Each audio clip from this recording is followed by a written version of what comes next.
आज सभी को स्वतंत्रता दिवस की हार्दिक शुभकामनाएं।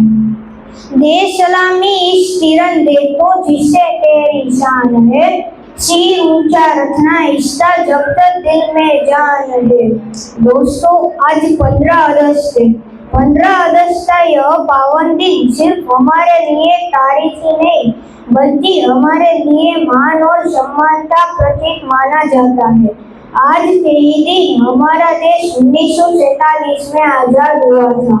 इस आजादी के लिए गांधी जी, सुभाष चंद्र बोस, भगत सिंह और चंद्रशेखर आजाद जैसे वीर सपूतों ने अपना सब कुछ न्योछावर कर दिया था।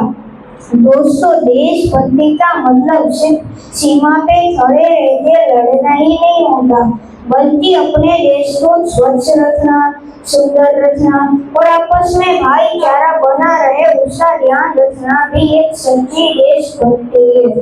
तो आइए आज हम सब मिलकर संकल्प लें कि हम पढ़ लिख कर एक अच्छे नागरिक बनेंगे और अपने देश को दुनिया का सबसे ऊंचा देश बनाएंगे। जय हिंद, जय भारत।